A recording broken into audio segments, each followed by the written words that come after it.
Good afternoon, Rebel fans, friends, season ticket holders, and alumni. It's wonderful to be with you this afternoon. Have this opportunity again to share our enthusiasm and excitement for the future of Rebel Athletics with some very special guests. So we have a wonderful program ahead. Again, before we segue to that, I just want to make sure that all of you on this call know just how much we appreciate your support. Our alumni is truly the foundation of our success. You are our community. You are our confidence. And again, when you come and support our Rebels, your impact is displayed. And again, trust me, it makes a huge difference. So on behalf of all of us at UNLV Athletics, thank you for all you do and can't wait to see you again soon.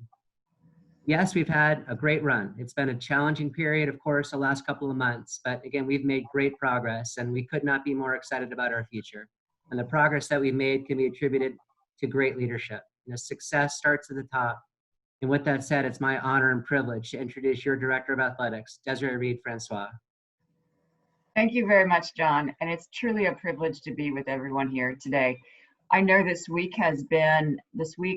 past 16 days, these past few months have been times of challenge.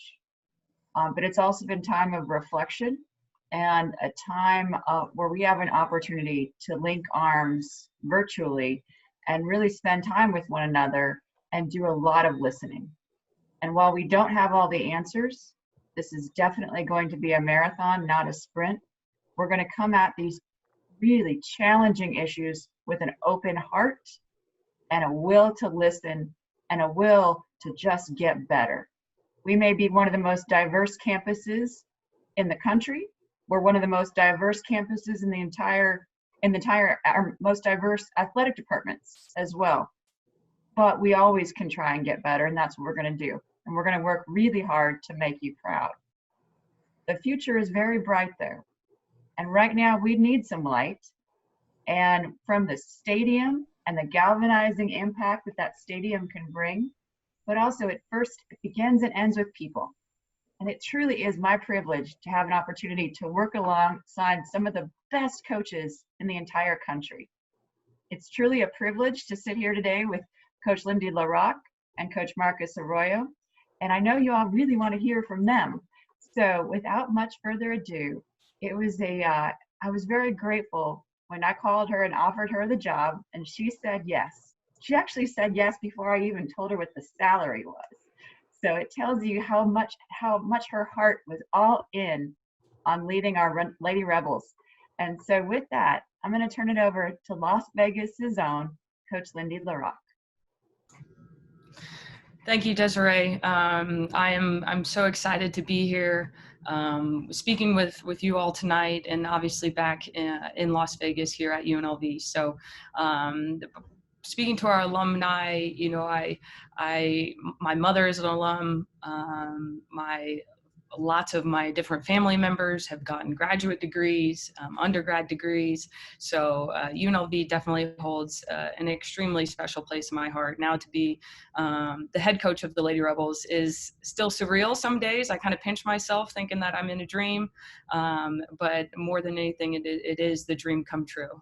And so for tonight, I thought I'd kind of maybe share some of my own backstory and where my love for the Runnin' Rebels and even the Lady Rebels started. So I'm going to go ahead and share my screen real quick.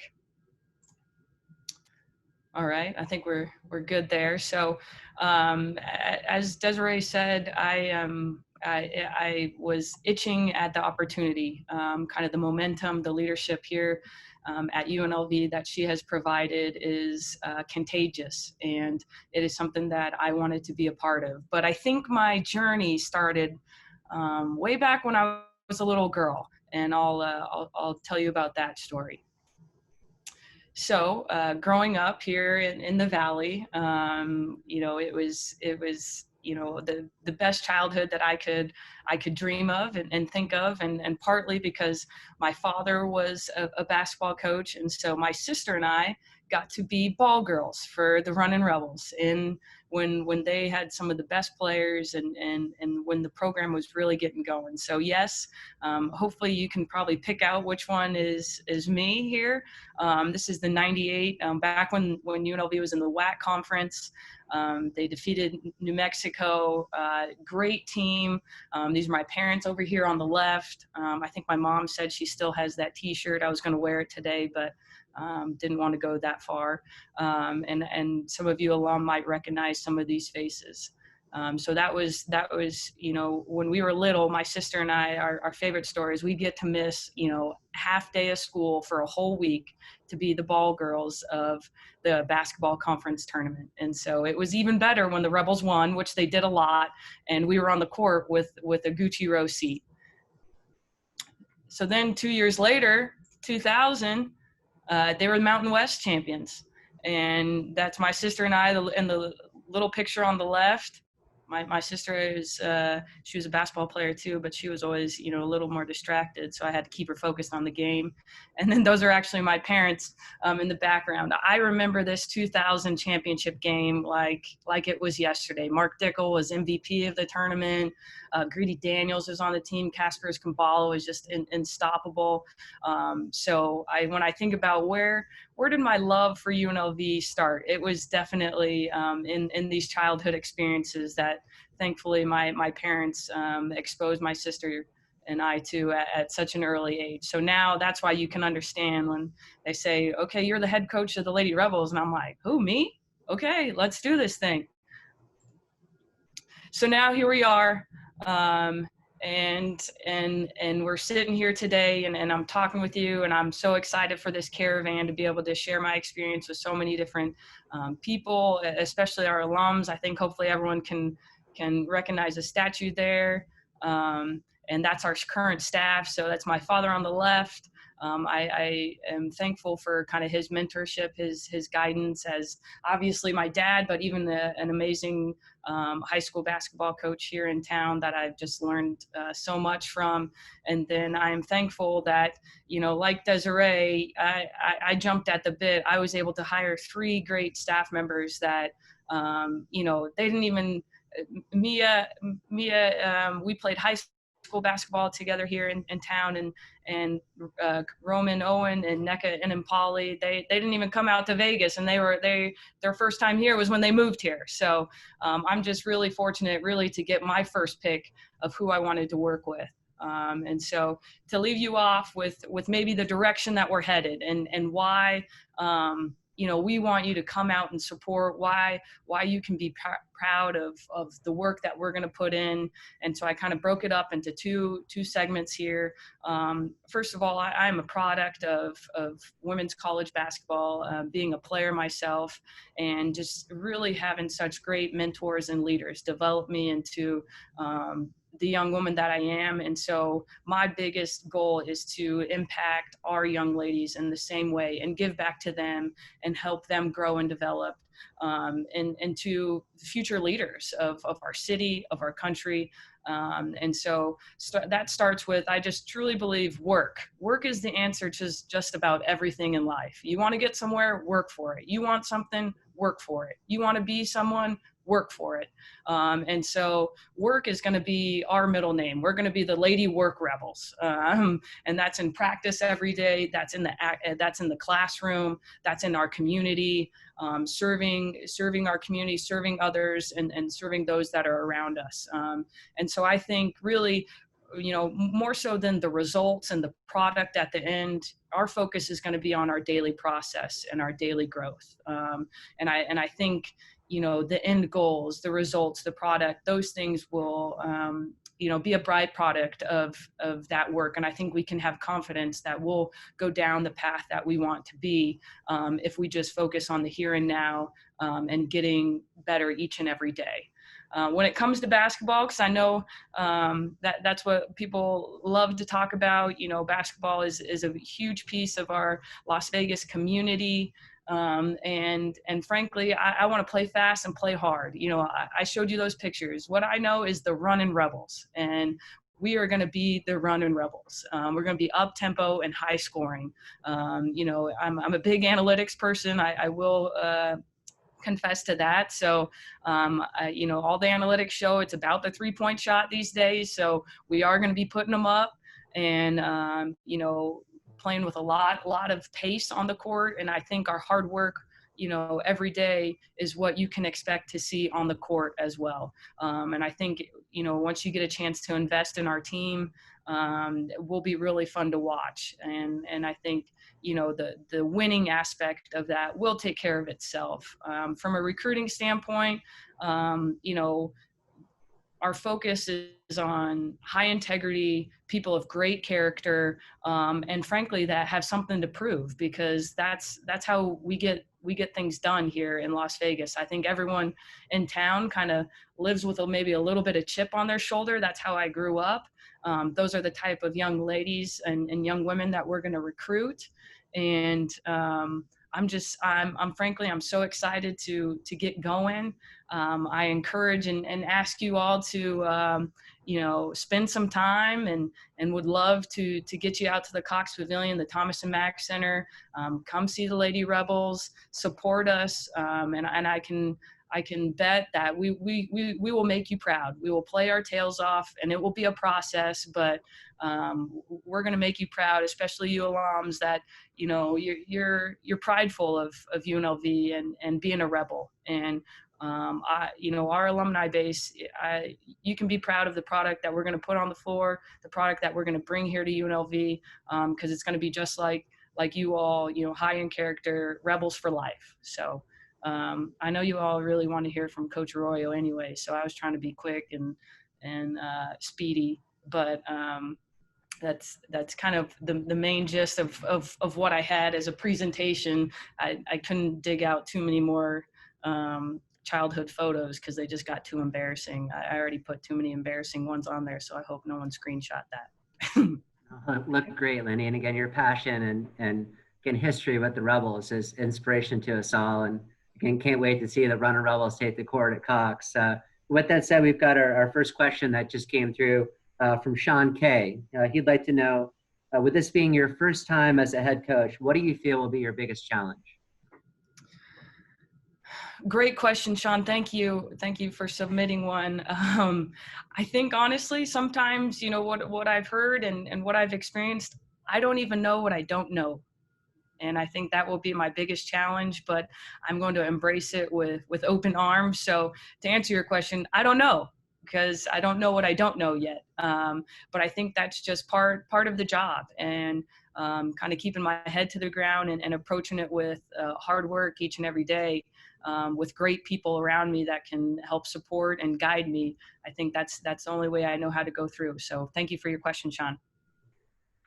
Awesome, Coach. And, we just got a comment come in from Dwayne H., someone you may remember from Durango High School. He just wanted to let you know that you made a difference in his life and as a teacher, and that you mentored him, and that's something that he'll never forget.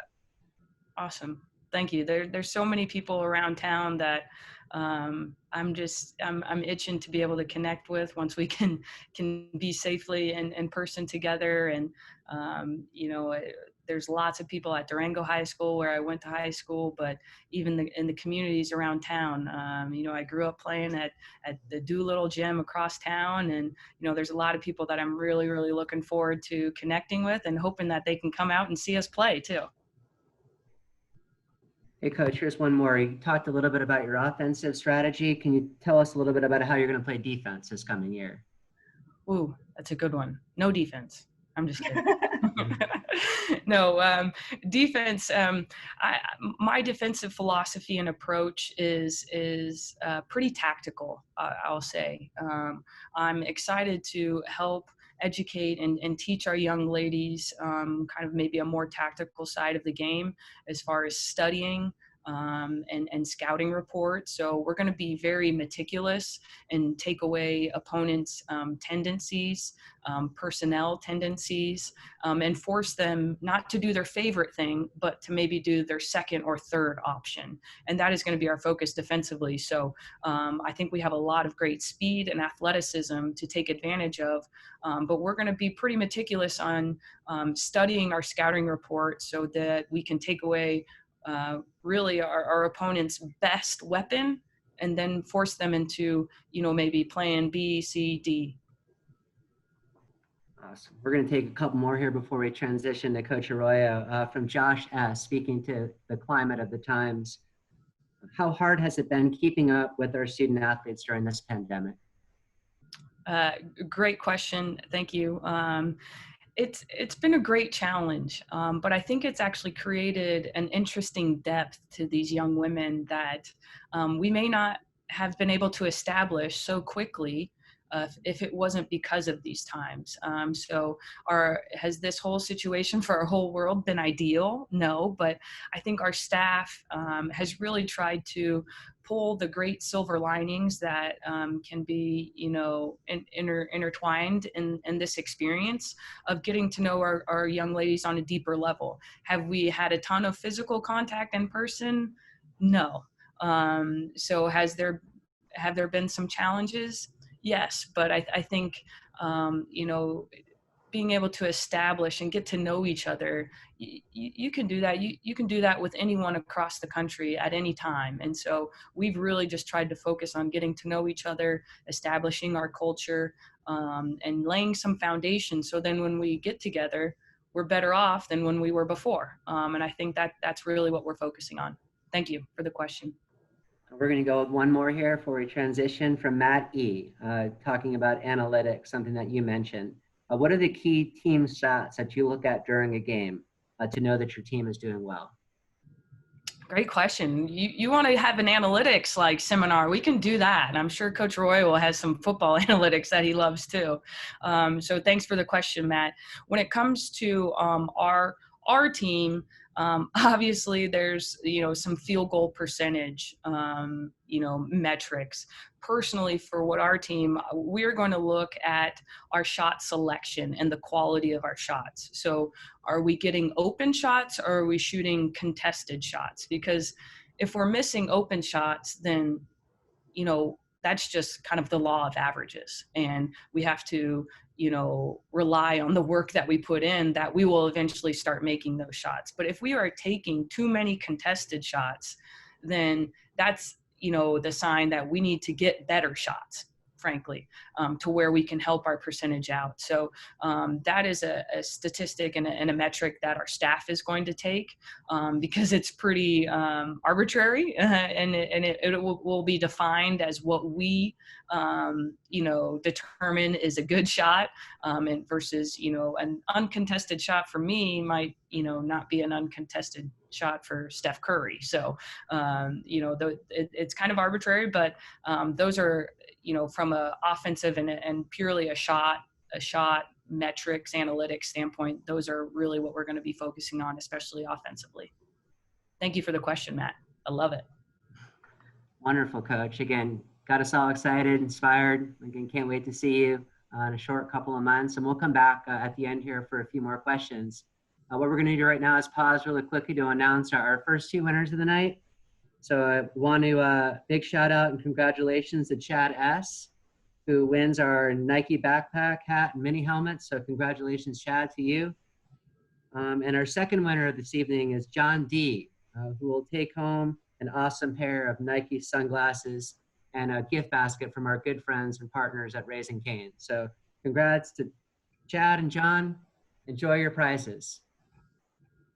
And with that said, again, we've talked about great leadership and coaching, and expertise and energy, and this next coach defines all those. It's been a privilege to get to know Coach Arroyo on his short time here at UNLV. He's come right in. He's made an amazing impact. Again, his energy is contagious, inspires us all, and again, cannot wait to see these Rebels take the field come August. So with that said, I want to introduce, again, your head football coach of the UNLV Rebels, Coach Marcus Arroyo. Evening. Thanks, John. Appreciate the intro. I'm fired up just listening to Lindy now. I got to transition here and talk some football. I could be talking some match zone or something. Let me try to share my screen here real quick and see if we can all get on board here and check this out. Let's see here. Give me a thumbs up, Lindy, if you guys can see that. You good there? Maximize this bad boy.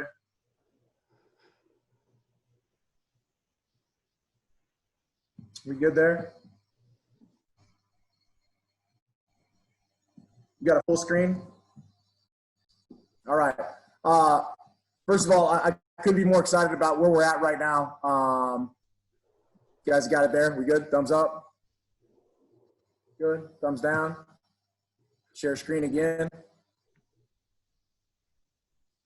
Make sure we're on here.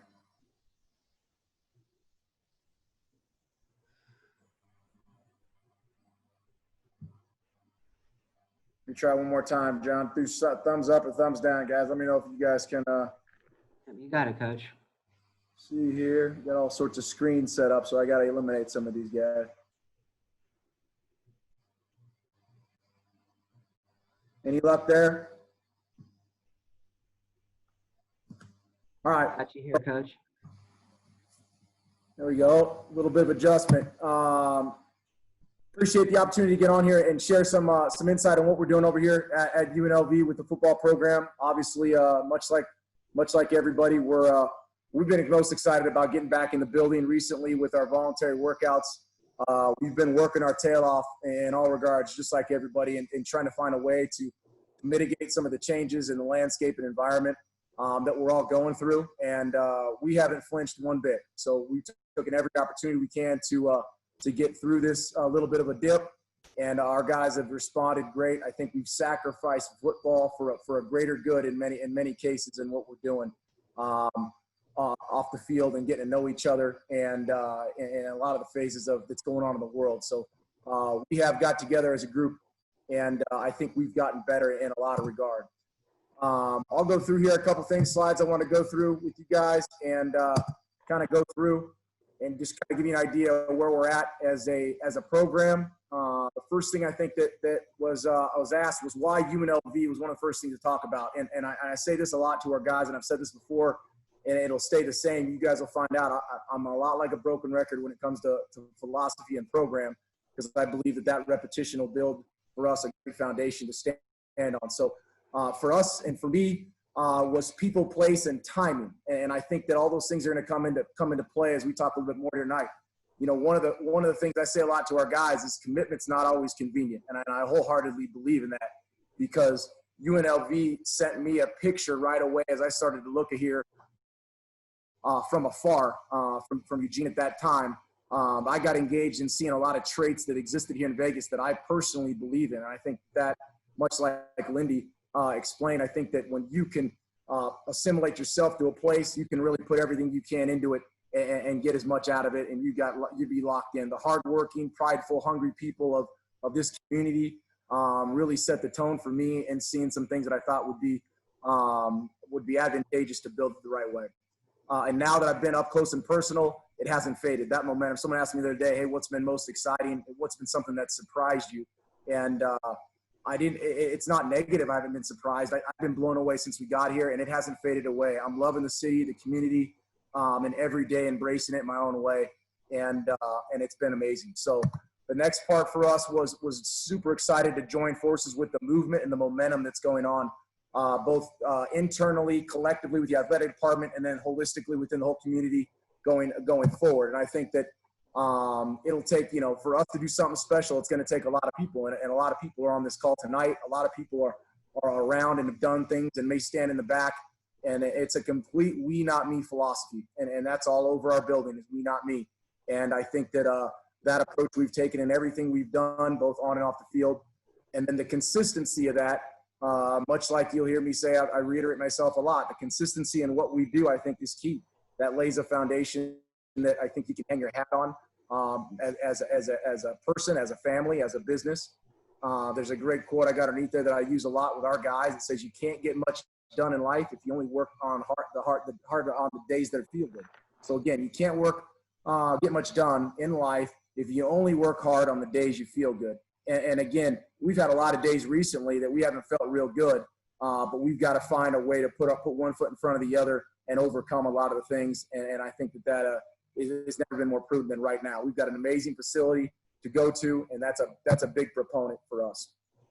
Another thing, obviously, the tie to this stadium and what you guys have done in the city and a community and athletic program and building a bridge with the Legion Stadium and the Raiders. There's not a better place to play. I'll go through my background here a little bit, but I do know, I mean, not much, but I know this. I've been a lot of different places, and that is the tip of the spear right now as far as stadiums go. especially with collegiate. So Las Vegas in itself, why UNLV also, there's a lot going on here sports-wise. I think the market value is underrated here for what's going on with everything that with the Raiders and had a chance to see the Knights and UFC and the Aces and Aviators and the soccer team. And there's a lot of movement here. And that momentum's huge in building a larger brand for everybody. And I wanted to be part of it. So we didn't hesitate. I think the next piece, much like Lindy talked about in her staff, I felt like I could attract, and this place could attract a great staff. We pulled people from Stanford, from the Niners, Baylor, Atlanta Falcons, Washington, Vanderbilt, Nevada, SC. I mean, you got some storied programs here. Over 50 years of Power 5 football we got a chance to put in this building. And I think that's just that's such a I'm so humbled by the opportunity we've got and I've got to work by these guys and to have them push the envelope for our guys. I think that's a tribute also to UNLV, to Las Vegas and staff and people like me bringing our families, not ourselves. We decided as a family and as kids and as wives and husbands and mentors, we were going to uproot and we wanted to come. And so that said a lot for me, and we used that a lot in recruiting. My story, pretty boring, but I got to talk about it because it was on here, and I thought that I think anything's not that crazy. There's a lot of dialogue there. I'll shorten the version for you. The reason the first bullet point about UNLV and being a place that I felt was hungry and hardworking. I'm from a small town in Northern California. Mom was a butcher. Dad was a military. Divorced parents. No college education. And I think, like Lindy said, work. I treated people right, worked hard, listened more than I talked, and had an opportunity to travel all over. You can see the map down there. I've lived in, I think, 9 states over the last 20 years at every level. FCS. And for those who don't, FCF is the lower level of college. And I drove a rental car down to Houston at 23 and I had a backpack. I lived in the dorms by myself for 4 months and worked on a playbook and built it and painted the fields, built the locker room, got kicked off the field by the band, had it all, and cut my teeth in a lot of different places and had an amazing mentorship group that I think really more than anything paved the way for anything that I'm doing. And I know that. Guys is Bill Walsh and John Ralston, 2 guys who helped recruit me to San Jose State. Bill was the head coach at a place in Rockland, California when the Niners were in training camp there. That's not far from where I grew up. I'd go down there and watch my best friend's dad was the head women's basketball coach at Sierra College. We'd go down there and sneak out in the field and catch balls off our face when we were young and try to sneak around on the field and kind of not know what we didn't know. And I think through osmosis probably picked up more stuff than we thought and had a great conversation and a career there at San Jose State with those guys around. Gary Pinkel, Dick Tomey, Jeff Tedford, Dirk Cutter, chronologically guys that I've had a chance to go through, all some head coaches in the NFL, coordinators, Todd Monken, Sean McVay, Mike Gundy, Mario Cristobal, Chris Peterson in the last 6 months has been amazing. A person for me to reach out to. And then Brett Ledbetter in our sports psych is a guy that I lean on a lot in regards to our team mindset, who does a lot of basketball with Team USA and has worked with Coach K a bunch. So a lot of what any of us do in our position, I think, and I don't want to speak for anybody else, but I know this, I've taken a lot of notes and I probably didn't create a whole lot of my own. I just tailored it to what works for us. So that's kind of where I've started and where I've gone. Jeff being the quarterback mentor is probably the biggest thing for me. He's got 6 first-round draft picks, as most as anybody there is in the country, and really gave me the groundwork to what we do at that position and where I probably cut my teeth the most. Had a great job and had a great opportunity at Oregon to develop Justin, who ended up being a first-round guy this year. And in 3 years there, trusted the process and really did a nice job for us there. And I think that's feels good to do that. We've added guys to the NFL, what we've done philosophically and development-wise at every position.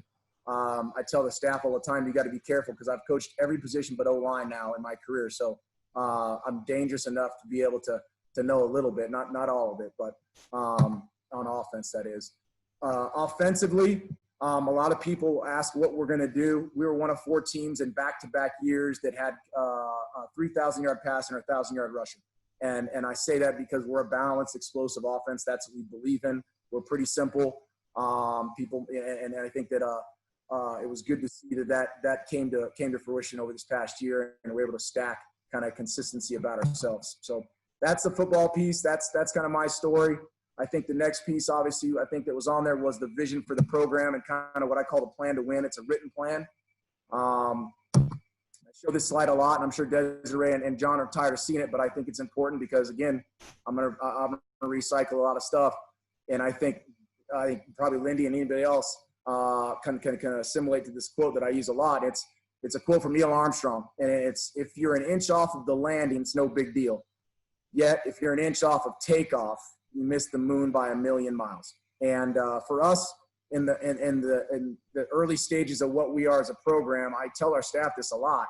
The way we start is really, really important in our prep and our planning and our foundation, because it's so critical to develop the core values and philosophy of our DNA right off the bat. Because if you don't, you're going to hit some ruts and you got to fall back into something. And if you don't set it up the right way, that takeoff's going to make it hurt. So the next piece of kind of what I call Rebel Vision and Plan to Win is kind of how I cycle through the program in itself. And the first element of it, and it's got to go cyclical for me, because I think that's what you do as a program or a business, as a family, is you try to get things going and you come back and you start again, and you got to keep adding layers and layers and layers. And the first part for us is talent acquisition. And we got to go out and we got to be able to recruit, and not just players. We had to go out and recruit a staff. And Bill Belichick had a great quote. Got a chance to see him for 3 different times in New England there during an internship stuff and visit. He had a great quote that says, talent sets the floor, but character sets the ceiling. So I think about that a lot when we're recruiting staff and players and building internally. I think the next piece for us is our person and player development. And it's a big part of what we do. We spend a lot of time on it. This dead period here really presented a challenge for us, because we had to ramp this up more than we ever have, because usually you've got football. And I think that's going to pay huge dividends for us, because we really got to know each other. We really got some tough conversations, and the person over the player for us is a huge component. And that's us coach. And that's what I tell our staff in our program, is getting to know the people and getting over the player, and stop identifying with just a player. The 1-0 on there is really what I call our habitual stamp. It's try to be 1-0 in everything we do every day and stack small victories. It's more of a perspective than it is more than anything else, and a sense of accomplishment over the course of small steps and building it the right way. Executing strategy and scheme is the next third part of our 4-part tier here in the program. And that's really where you just implement identity and principles of what you want to be on offense, defense, and special teams. And for us, it's tough, attacking, smart, and fundamental. And that's got to be in everything we do. And that's not anything crazy. That's not a cliche, but everything we do in our program has to fall into these things when it comes to strategy and scheme. And then the last part, but not the least, the most important part that I learned over my short career thus far in these past 20 years is the cultural assessment. And what that is, that's the ability for anybody within our program or any business is to look back and identify things in a manner that's timely and very intrinsic, and to make sure that those things that you're doing, if they did work, what can you do to improve them? What did you do? Keep them. And if they didn't work, what do you phase out or change? And I think then you can start over and have success. The core values sit in there. You kind of see something called high, low, high as a kind of acronym I use, which is high character, low ego, high output. And that runs throughout our culture. Again, that's high character, low ego, and high output. And those are the type of people and ideas and principles we want around. So, and then that makes the recipe repeatable. So the core values within the program, academic integrity. There's 3 parts to the core values. Academic integrity, the most important part. I'm a living proof of that. My academics changed my life and probably my daughter's life, to be honest with you. And I think I'm a living proof of that. I really believe that's the #1 life changer for most of the young men I've got under my watch. And then the next part is the social and spiritual responsibility to develop the characters and values and a proper citizen. And the thing I'm most proud about, we'll get to in a second, is the first and second tier have already reared their heads in our program. We've had a semester already together, and now we're going through probably one of the largest social responsibilities act maybe in these young men's lifetime. And we're having a chance to make the proper footwork and conversations and lean into that. The competitive excellence piece is the last part of the 3 core values, and that's really our bottom line. And that falls into how we do things, our high, low, high, how we build toughness mentally and physically, do we have family values, and do we have a discipline of a smart team? And those are my non-negotiables in that regard. There's kind of what we're really, really proud about academically. We had a record-breaking academics. We had 53 guys this semester that had a 3.0, 16 on the dean's list, and a team record for semester cumulative GPA. So it's good to see the fact that what we've done and implemented, guys are responding to, and for us as a program to assess that and keep moving forward is critical. One more quote, another quote I use in regards to routine. This was showed to the team, and I think it's really important. It was important in the time we're in. And it's LeBron after a playoff game, and he had this hat on, and it kind of went by, and it's people coming back to it. And I saw the picture, and I use it a lot. It says there's no magic pill, and I think that's an overarching theme, really, at the end of the day. There isn't a magic pill, and it really stuck out for us as a program, because his quote there was, you got to have a routine to get your mind and body set so that it's always ready to go when need be. And this was never more prevalent than right now, because we don't know when we're going to be back. We didn't know when we were going to be back for these 3 months. So we developed the routine, and what goes in our program and what we really believe in is our mindset training and our habit forming of our program runs through kind of the teaching of habit forming. And it's 3 R's, right? It's do I send them a reminder? Do I then give them a routine? And then how do I reward them and go back around to build a habit? It's trigger to start, it's the action taken, and then the benefit from doing it. And that's what gets us great habit forming in our program. So one of the things we do, an example, I'm just showing this to show you kind of how the program works. We send out a schedule every single day. Our guys know what to expect and where to be. And again, it may seem like it's really, really regimented in that regard. And part of it is that way, but I think it's the ability to nurture these guys in a way that'll help them. It structures them and builds accountability for them, self-discipline, and then family and trust to one another to be where you're supposed to be and have no excuses about when to be there. And you got to have a balance there and reward this deal too. You can't be so task oriented for us that they get browbeat with this stuff over and over.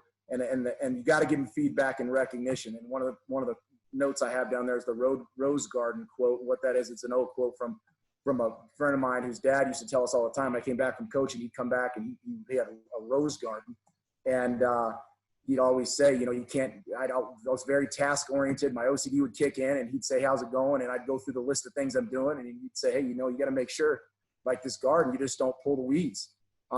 These roses here, they need some sunlight and they need some air, man. So back out of there every once in a while. Give them a little sunlight, water, back out, and give them some air." So it was a great analogy for him and his rose garden in that ride. And I use that with our guys. They laugh about me, think I've got a green thumb, but I just like the analogy. It makes a lot of sense. Not the case at all. The person over the player quote here is a big part. I mentioned that as far as, again, I'm going through just the vision and the program. The person over the player, that the staff is getting browbeat with this idea over and over and over, because at the end of the day, no different than anything else in life. No one cares what you know until they know you care. And if you really want it to sink in and buy in, that's a huge piece for us. And so our investment in our people, we believe, can compound daily if you work at it. And we use that quote a lot. I put it up there: the compound interest in the 8th wonder of the world. He who understands it earns it. He who doesn't pays it. And then the second part over there is a study that I showed the players that in short was done at TCU that determined that approximately 400 repetitions to create a new synapses in the brain to learn something new. But they found out with kids, when they do it with play, they can then bump those down. They can less done with play. You can bump it down. It takes between 10 and 20 repetitions. So you can decrease those repetitions when you increase play. The reason that that's important for us is I remind the coaches to make it fresh, make it upbeat, make it fun, and it makes it memorable, and you build that synapse and that connection so much faster. So we try to find ways to do that all the time, and that's a big part of our program. The leadership aspect of our group, I use this quote by Margaret Thatcher. I think it's awesome. I think it's perfect. Being empowered is like being a lady. If you have to tell people you are, you aren't. And I think it's right on the money. For us as a staff and as a group, we teach it. It goes for staff and players when it comes to leadership. I think when you come to it, you got to define it for our group. You got to make sure they understand what it is. And the number one identifier for our program is influence. It has nothing to do with the tag. It has nothing to do with the office. It has nothing to do with a title. It has to do with influence. And for us, I'm trying to identify who in our group and who can we move forward as leaders. And it doesn't matter what year you are. It has to do with influence. And is it a natural deal? Is it something I can nurture, or is it a never type of situation? So, and then obviously they have to build the trust, and we have to organize them in that way to understand it. And then the 3 C's we use are character, connection, and competence, in identifying what it truly is in our program to have leaders. The last part I think that I want to go through is really what the community role would be in regards to helping us in our program. And I wrote a couple notes on here, just thinking through some things. Simply, it sounds crazy, but I'm going to go into a little more, but just, you got to buy tickets. You got to bring friends. You got to get out there. You got to get in with 2 feet. You can't get through social media. You can't pretend that you're going to go. If you want to get in, the role for us as a community, we want the brand we want is to get out there and come, get into it, lean forward, take some lumps, and hang in there. And that's what we're going to do. And I think the product will be something we can be proud of. But again, we started with the staff. We've proven philosophy in recruiting so far, and all I've got is the academic standards. But simply delivering a good product isn't enough. If no different than a great building or a great restaurant or a great business or a great casino, you got to transition from a good program, and then in building that, it builds a great community. And the UNLV football community can be a brand if you build it right. I think a strong brand in turn can have an extraordinary competitive advantage. You look around the country at the way that people see. People see colleges now on and off the field, that market value and the ability to put people in there and go support it can be really, really advantageous for everybody in the community. So I'm enthusiastic about it. I'm fired up. I think the enthusiasm hopefully is contagious in that regard, and acquiring some new members I'm looking for daily to get guys on board. The last piece that I put up for our guys, and I think important for us is a quote by Bill Walsh, who's obviously one of the guys I respect the most. And it says, "Champions behave like champions before they're champions." And right now, we have to do what champions do to get there. And so we got to do everything right. We got to be raised right in our program. We got to believe in the right things. We got to stand for the right stuff. We got to act like champions before we are. And once you start doing that, I think things then fall into place. So that's probably long there, John. Sorry, but that's high energy on over here, man.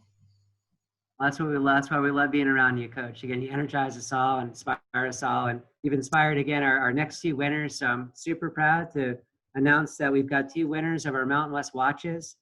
Charlotte C, congratulations to you, and Andrew F, congratulations to you as well. So Mountain West watches coming your way, and then Alex C is the lucky winner of our signed football from Coach. So again, Charlotte, Andrew, Alex, congratulations to you all. With that said, we're going to transition, Coach, into a couple questions, if that's okay with you. Yeah. Coming from Josh S, again, speaking of our community and the impact of the pandemic, how have you and your coaches handled this difficult time? I think we kind of answered that a little bit. We sacrificed football. I mean, everyone tried to figure out how, what you can do. Everyone started thinking about football, and that's just what we're ingrained to do. You're so task-oriented in our world. You just start thinking about, oh no, I can't get on the field. Oh no, this, oh no, that. We didn't wait. We didn't hesitate. We immediately changed gears and went into sacrificing football for the glue. And what we call the glue is what keeps a team together when you know you're going to go through something hard. What keeps you guys bonded? What gets a locker room close? What gets them to trust me when their back's against the wall or we're down, or their coaches, or me to trust them? I think that relationship, when you really get down into it, you have tough conversations, you mix up a group, and you get O-line and wide receivers and the tight end coach or the D-line coach talking, you have some real life conversations. In a time is what we did. We actually put those together. They were prescribed that way. We built them, we mixed them up. We tried to create all those landscapes to where we really invested in each other. And I didn't put up those slides just to say those aren't what we do. Our players are sick of seeing those slides. I show them the same slides every day. That's what we did. We invested in what we call the controllables. And we had a list of things we could do right now during this dead period. And we made sure those action items we could do now, because there's going to be a list of things we have to do later when we turn back on. But if we try to take the now and put them in the later and add them together, we've got too much stuff to do. So we really focused on each other. I tried to keep it fresh and mix up how we did. We had a bunch of guest speakers and engagement. And then the last piece, obviously, with this social period of the social injustice and unrest we've got, I think never more than ever have I felt more inclined to be out front, be supportive, be humbled, be sorry, and listen.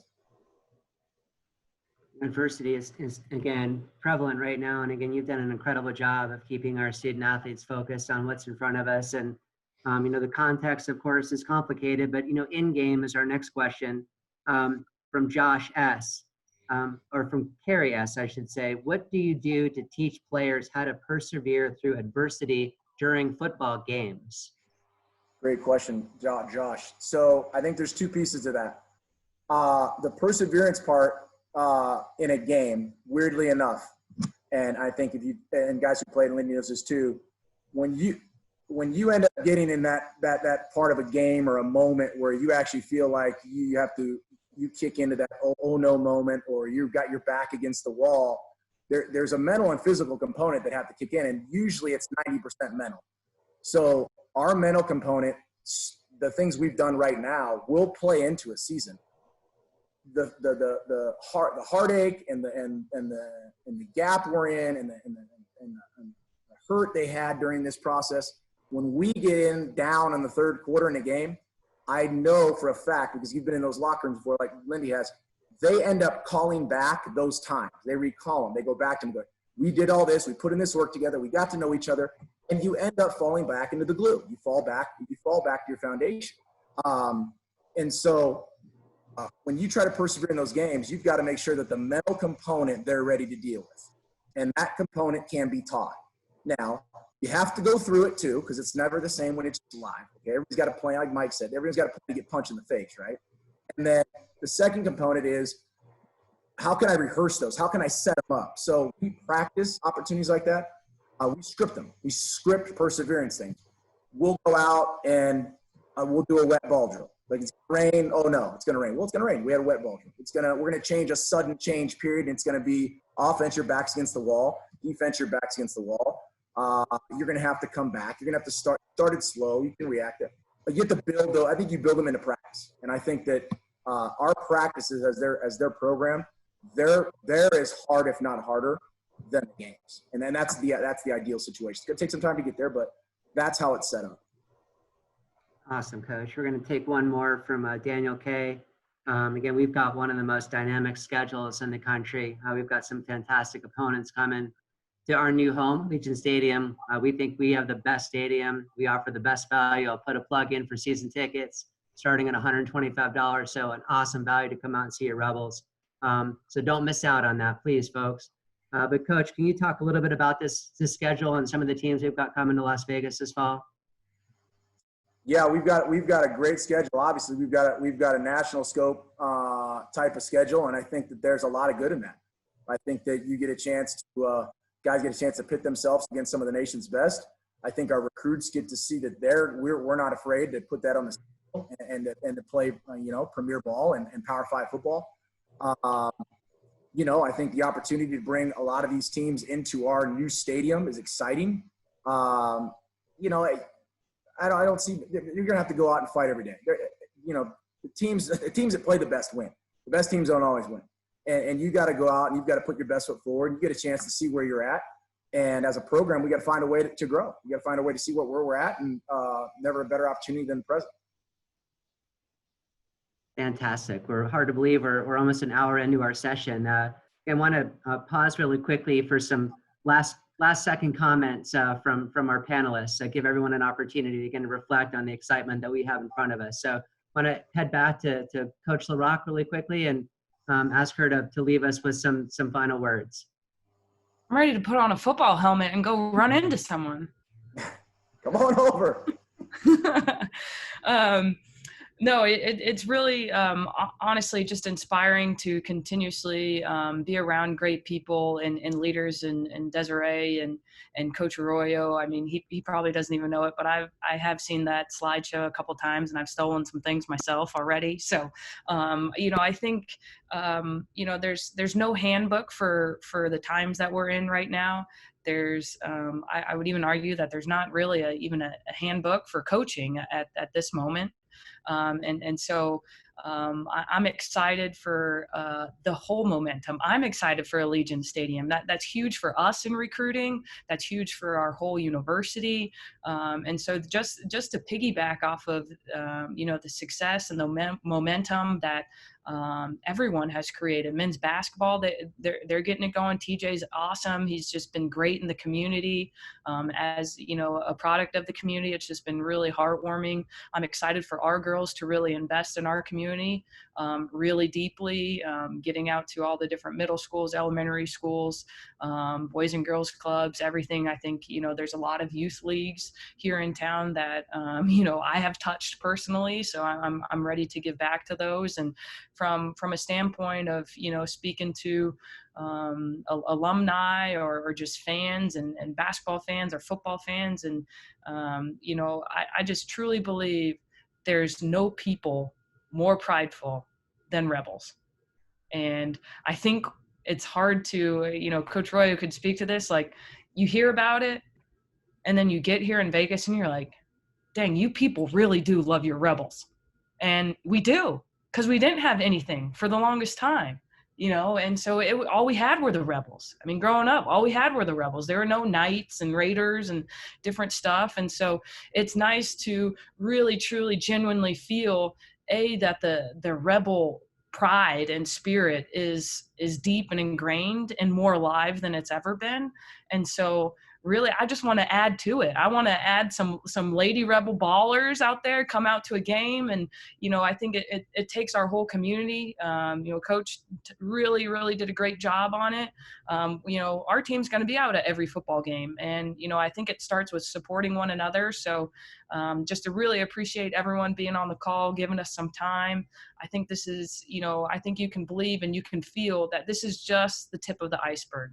I said this, a couple different times. We are a sleeping giant, and where our egg is about to crack and we're about to explode. So, get on before the bandwagon gets going down the hill, because then you'll be too late. So jump on now, get those season tickets for football. Let's fill up and sell out that stadium, because I'm getting mine too.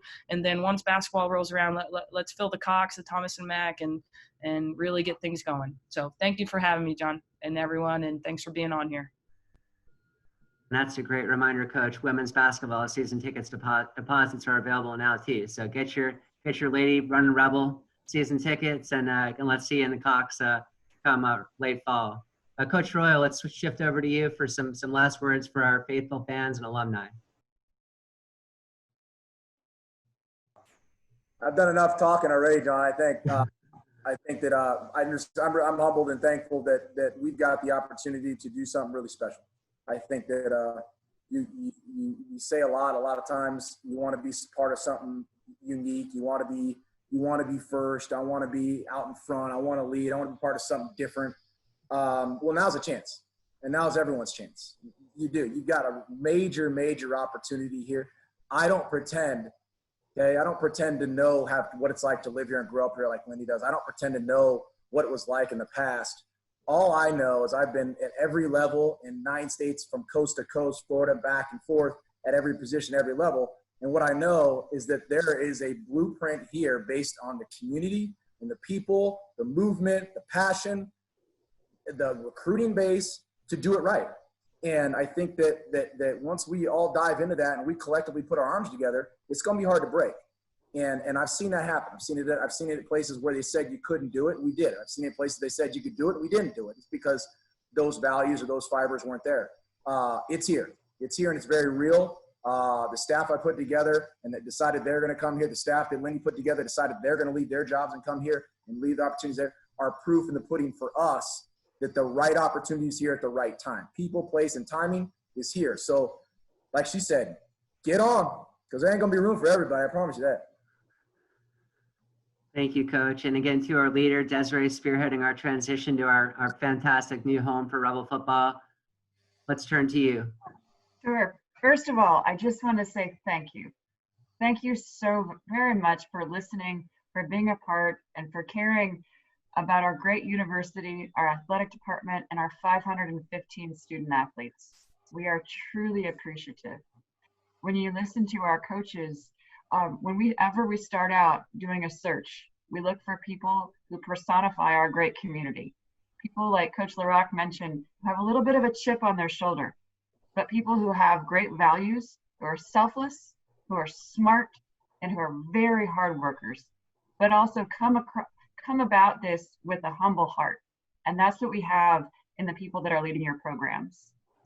We are very appreciative to be here. We love this community. This is an amazing community, our global Rebel family. And this stadium is really going to be a game changer.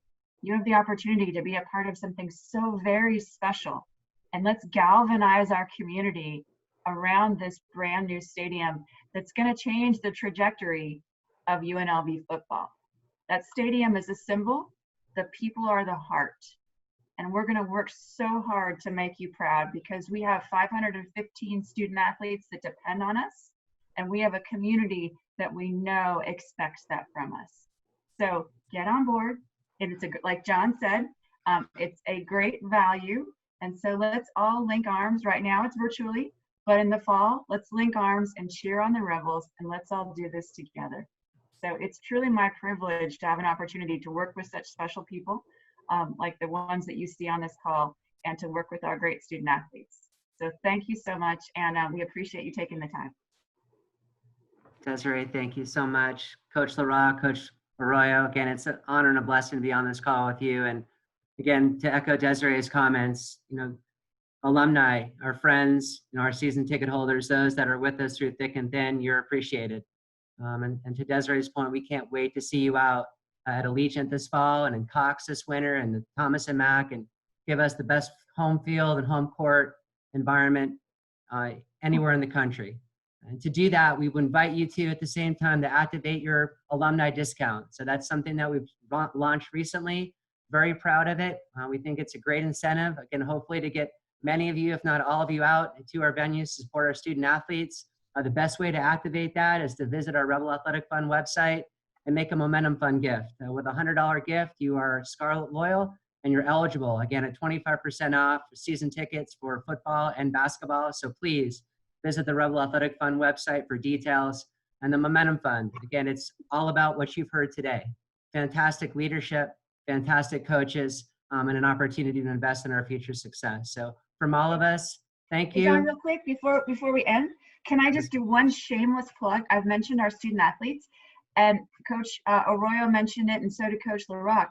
But our academic success, I am so incredibly proud of what these young people have done. We had our highest GPA this past semester in the history of UNLV athletics, and we've had 6 straight 3.0s, which is a first. So our young people are representing you well in the community, and they're really doing very well academically. And the winning is going to be the byproduct. So thank you again. Thank you, John. Thanks, everybody. You're making a huge difference, and you're appreciated. So on behalf of all of us here at UNLV Athletics, thank you so much. Have a wonderful evening, and go Rebels. Thank you. Thank you. Thank you.